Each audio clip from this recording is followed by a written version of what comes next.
Alhamdulillahi Rabbil Alamin. Alhamdulillahi nahmaduhu wa nasta'inuhu wa nastaghfiruh.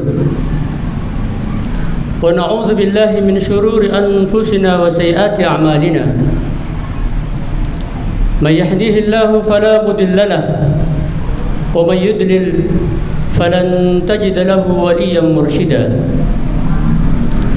Ashhadu an la ilaha illallah wahdahu la sharika lahu. بيده ملكوت السماوات والأرض يعز من يشاء ويذل من يشاء وهو على كل شيء قدير وأشهد أن سيدنا ونبينا وحبيبنا محمدا عبده ورسوله نبيه من خلقه وصفيه وخليله بلغ الرسالة وأدى الأمانة ونصح للأمة وجاهد لله حق جهاده حتى أتاه اليقين سيدنا وحبيبنا وشفيعنا وقرة أعيننا محمد صلوات الله وسلام ربي عليه.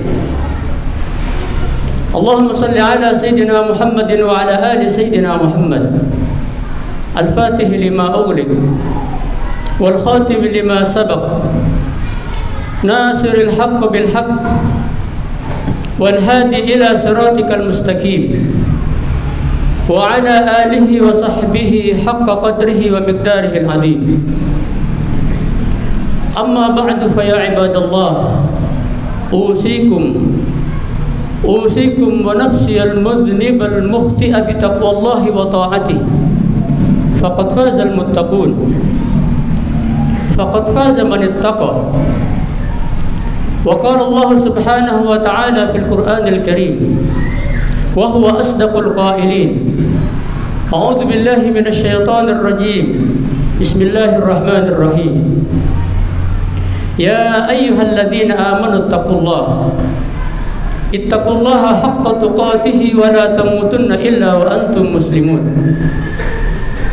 وقال يا أيها الذين آمنوا اتقوا الله وقولوا قولا سديدا يصلح لكم أعمالكم ويغفر لكم ذنوبكم ومن يطع الله ورسوله فقد فاز فوزا عظيما.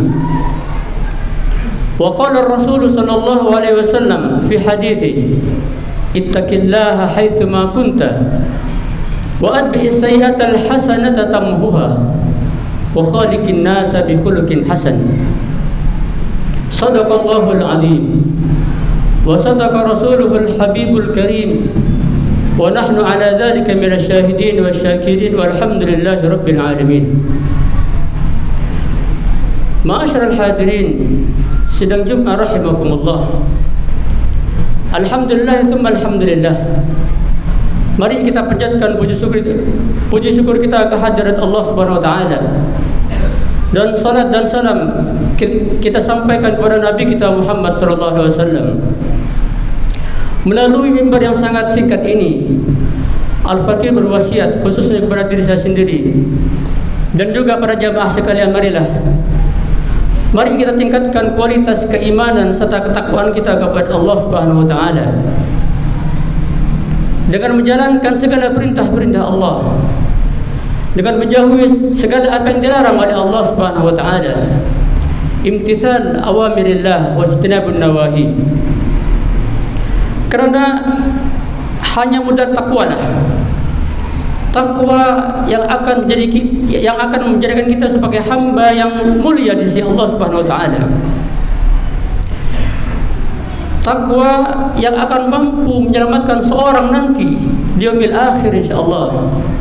Mudah-mudahan kita semua dijadikan sebagai hamba-hamba yang muttaqin. Amin amin ya rabbal alamin. Ma'asyiral hadirin sidang Jumat rahimakumullah. Pada kesempatan Jumat yang sangat singkat, saya ingin menyampaikan salah satu ayat di dalam Al-Qur'anul Karim. Firman Allah Subhanahu wa taala, "Wa dharu dhahiral itsmi wa batinah.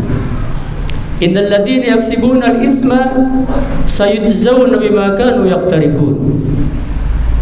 Yang artinya kata Allah Subhanahu wa taala, dan tinggalkanlah oleh kalian, jauhilah oleh kalian dosa yang zahir, zahirul itsm, dan juga dosa yang batin.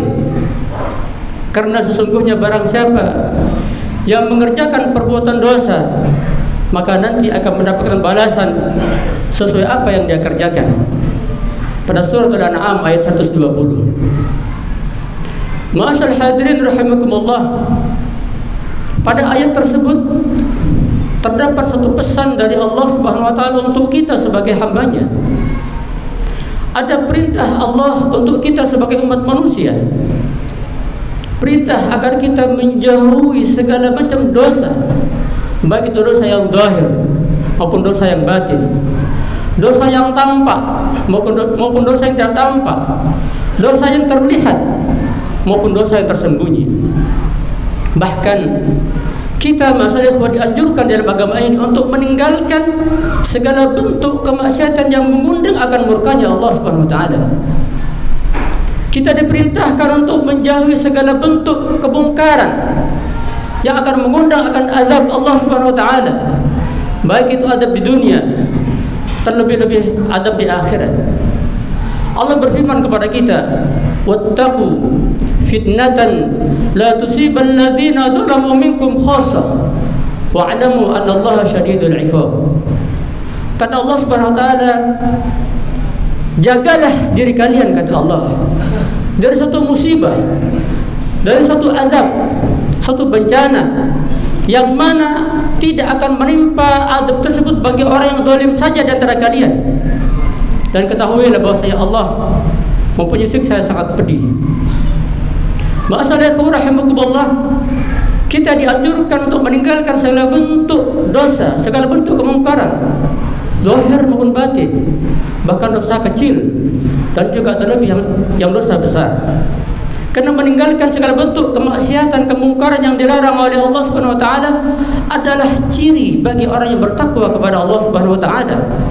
Kita tahu istilah imtithal awamirillah wa ijtinabun nawahi, dan di sana Ibnul Mu'taz, seorang penyair terkenal, mengatakan kepada kita dalam syairnya, khallid dhunuba saghiraha wa kabiraha fahuwa at-tuqa wasna kamashin fawqa ardi dati syawqati yahdharu ma yara la tahkiranna saghiratan innal jibala minal hasr.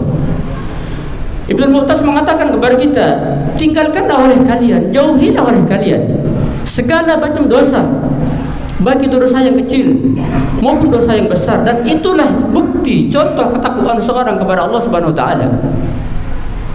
Dan beliau menganjurkan wasna kamashin, dan berbuatlah sebagai orang yang berjalan seperti orang yang berjalan di muka bumi yang di depannya ada duri-duri yang menancap atau batu-batu yang tajam, yang mana kita sudah pasti akan berhati-hati dalam melangkah, tidak asal melangkah. La tahkiranna saghiratan, kata beliau, jangan sekali-kali engkau menganggap enteng, menganggap remeh dosa yang sangat kecil. La tahkiranna saghiratan fa innal jibal, karena gunung yang besar itu terdiri dari batu-batu yang sangat kecil. Ma'asyiral rahimakumullah, kita kembali ke ayat tadi. Allah merintahkan kepada kita agar kita menjauhi segala dosa, dosa yang zahir. Apa itu dosa yang zahir? Dosa yang dikerjakan oleh organ tubuh kita, dosa yang terlihat oleh mata kita. Mungkin mata kita di saat kita bergunakan untuk melihat sesuatu yang dilarang oleh Allah Subhanahu wa taala. Tangan kita di saat kita pergunakan untuk mengambil yang bukan hak serta bukan milik kita, mencuri, merampas, bahkan mungkin membunuh. Kaki kita dipergunakan untuk melangkah ke tempat yang tidak diridhai oleh Allah Subhanahu wa taala. Ini dosa yang nampak. Adapun dosa yang batin adalah dosa yang berhubungan dengan hati umat manusia. Seperti apa? Takabbur, sifat sombong, sifat hikid, iri dan dengki, sifat riya. Ini semua yang harus kita tinggalkan. Ma'asyiral hadirin rahimakumullah. Ma'asyiral rahimakumullah, di antara dosa yang batin yang sangat berbahaya bagi umat manusia adalah sifat hasad, sifat iri. Apa itu iri?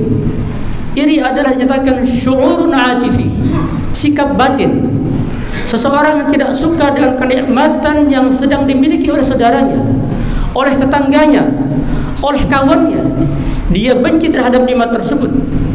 Sifat hasad bukan hanya benci, masalah rahimakumullah, bukan hanya sekedar benci, tapi orang yang hasad dia benci terhadap nikmat yang dimiliki oleh tetangganya atau saudaranya, dan dia berharap agar nikmat tersebut dicabut oleh Allah Subhanahu wa taala, agar nikmat tersebut diangkat oleh Allah Subhanahu wa taala. Al-Imam An-Nawawi mengatakan, al-hasad, kata beliau, tamanna ni'ma zawalil abdi ala an sahibi.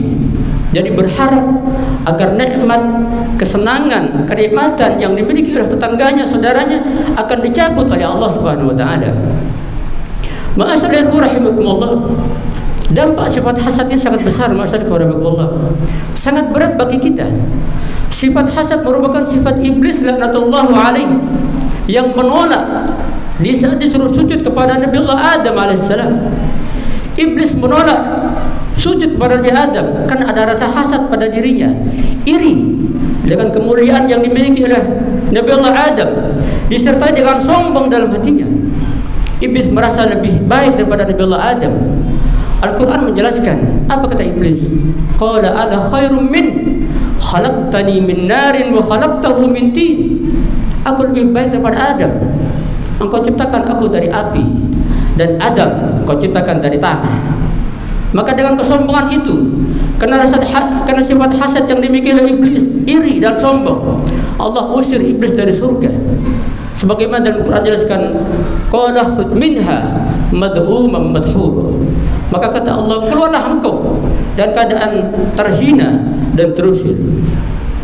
Ma'asyiral hadirin rahimakumullah, sifat hasad juga merupakan penyebab terjadinya pertama kali pembunuhan di muka bumi ini. Hal ini terjadi kepada putra Nabi Allah Adam, Qabil dan Habil. Pembunuhan dilandasi rasa iri. Qabil iri terhadap saudaranya Habil. Kenapa? Karena dinyatakan korbannya Qabil tidak diterima oleh Allah, sedangkan korbannya Habil diterima. Hal ini dijelaskan juga dalam Al-Qur'anul Karim. Kata Allah Subhanahu wa taala, "Watlu 'alaihim nab'a ibni Adam bil haqq idh qarraba qurbanan fatuqabbala min ahadihima wa lam yataqabbal min al-akhar qala la'aqtulannak qala innama yataqabbalullahu minal muttaqin." Al-Quran menjelaskan kepada kita, ceritakan kepada kalian, ceritakan kepada mereka tentang kisah dua putra Adam. Siapa itu? Qabil dan Habil. Di saat keduanya mengajukan korban, fatuqabbala min ahadihima, dan Allah menerima salah satu korban di antara keduanya dan menolak dari antara keduanya. Korban Qabil ditolak oleh Allah, sedangkan korban Habil diterima. Lalu apa yang terjadi? Iri. Qabil iri karena korbannya tidak diterima. Dia berkata, qala la'aqtulannak, maka aku akan membunuhmu wahai Habil. Maka apa kata Habil? Qala innama yataqabbalullahu minal muttaqin. Sungguh Allah akan menerima dari hamba-hamba yang bertakwa saja. Maka dari itu dalam ayat yang lain dijelaskan, fatawwa'at lahu nafsuhu qatla akhihi faqatalahu fa asbaha minal khasirin. Maka nafsu Qabil terdorong untuk menghabisi, untuk membunuh saudaranya Habil. Maka Qabil betul-betul membunuhnya. Maka dia menjadi orang yang sangat merugi. Ini akibat dari hasad, masalah rahimakumullah. Nabi Allah Yusuf alaihissalam juga begitu, juga sama. Beliau diusir, dibuang, diasingkan. Kenapa? Karena saudaranya iri kepada Nabi Yusuf. Karena dinyatakan Nabi Yusuf lebih dicintai daripada kepada abahnya daripada saudara yang lainnya. Ma'asyiral rahimakumullah. Maka dari itu Ar-Rasul SAW jauh-jauh hari telah mengingatkan kepada kita, ma'asyiral rahimakumullah, tentang bahaya dari sifat iri. Apa kata beliau? Wala tahasadu, wala tabaghadu, wala tadabaru, wa kunu ibadallahi ikhwanan. Rasul menganjurkan, jangan saling iri kalian, kata Rasul. Jangan saling bermusuhan, dan jadilah hamba Allah yang bersaudara satu sama lain. Bahkan dalam hadis yang lain Rasul mengatakan, iyyakum wal hasad, fa innal hasada ya'kulul hasanat kama ta'kulun narul hatab. Jauhilah kalian, hati-hati kalian dengan hasad, kata Rasul. Karena hasad akan mampu mengkikis kebaikan-kebaikan kalian sebagaimana api mampu melahap kayu. Ma'asyiral rahimakumullah, maka dengan ini mari kita jauhi sifat hasad. Dengan cara apa? Ada beberapa hal yang perlu kita kerjakan agar hati kita bersih daripada sifat hasad. Yang pertama, urusan dunia. Hendaknya kita melihat orang yang di bawah kita. Seberat apapun himpitan dunia saat ini, mari kita lihat orang di bawah kita. Masih banyak orang saudara yang lebih sulit daripada kita. Itu yang pertama. Dan untuk urusan akhirat, mari kita lihat orang yang di atas kita. Kenapa? Agar kita terpacu untuk beribadah lebih dari mereka. Dan yang kedua, untuk menghindari sifat hasad, tingkatkan rasa syukur kita kepada Allah Subhanahu wa taala. Orang yang hasad intinya tidak bersyukur kepada Allah Subhanahu wa taala. Kalau kita bersyukur, kita menerima sekecil apapun nikmat yang kita dapatkan, kita syukuri, maka insyaallah hati kita akan bersih. Hati kita akan terjaga dan Allah berikan nikmat-nikmat yang lain kepada kita. Masalih wa rahimakumullah. Dan yang terakhir, dalam Al-Qur'an mengajarkan kepada kita, Rabbana ighfir lana wa li ikhwanina alladziina sabaquna bil iman wa la taj'al fi qulubina ghillan lil ladziina amanu rabbana innaka ra'ufur rahim. Ini doa yang kita baca masalah warahmatullah, agar kita dijauhi hati kita dari sifat hasad, iri dan dengki kepada orang lain. Dalam satu riwayat masalah warahmatullah sebagai penutup dalam khutbah ini, dalam satu riwayat, suatu ketika Nabi kita Muhammad sallallahu alaihi wasallam duduk bersama para sahabat yang lainnya. Di situ ada Abdullah bin Amr bin As. Diceritakan Rasul duduk dengan para sahabat dan Rasul berkata, "Saya tulu alaikum rajulun min ahlil jannah." Ketika beliau duduk dengan sahabatnya, Rasul mengatakan, "Lihat, akan datang, akan lewat nanti seorang dari ahli surga," kata Rasul sallallahu alaihi wasallam. Maka setelah itu datanglah seorang laki-laki, dinyatakan seorang laki-laki biasa yang dinyatakan dilihat masih basah bekas wudhunya. Dan perkataan itu terjadi selama 3 kali dinyatakan dalam hadis masalah warahmatullah. Yang kedua dan ketiga. Lalu saat yang ketiga, Abdullah bin Amr bin As juga sahabat yang lain penasaran, kenapa orang ini dijamin akan masuk surga oleh Rasul sallallahu alaihi wasallam. Maka diceritakan Abdullah bin Amr bin As datang ke rumah orang tersebut, nginep di tempat orang tersebut, ingin tahu amalan apa yang dia kerjakan, perbuatan apa yang dia kerjakan, sampai Rasul mengatakan dari penduduk surga, ahli surga, kata Rasul sallallahu alaihi wasallam. Maka beliau menginap di rumah tersebut, melihat ibadah orang tersebut, dan dilihat sama beliau bahwasanya orang ini orang biasa, ibadah pun ibadah biasa, tidak ada yang istimewa katanya. Maka apa? Lalu beliau bertanya kepada seorang tersebut. Ditanya, ya Abdullah, wahai hamba Allah, apa amalan yang Anda kerjakan sampai Rasul memberikan bisyarah, kabar gembira kepada engkau? Engkau dijadikan sampai ke ahli surga, kata Rasul sallallahu alaihi wasallam. Setelah kita menjawab, tidak ada lain. Hanya itu yang saya kerjakan, yang dapat kau lihat di rumah semalam tadi. Dan tidak ada pekerjaan yang lain, kata beliau. Beliau penasaran terus. Maka terakhir, setelah kita menjawab, pekerjaan saya hanya itu, ibadah saya hanya seperti itu, akan tapi di hati saya tidak pernah ada rasa iri kepada nikmat yang Allah berikan kepada kaum muslimin. Nah, mungkin hanya inilah yang menjadi penyebab dia dinyatakan oleh Rasul sebagai min ahlil jannah. Mudah-mudahan Allah jadikan kita sebagai hamba Allah yang benar-benar takwa kepada Allah Subhanahu wa taala, dan Allah masukkan kita kepada hamba-hamba yang muttaqin. Amin amin ya rabbal alamin. A'udzubillahi minasyaitonir rajim. Bismillahirrahmanirrahim.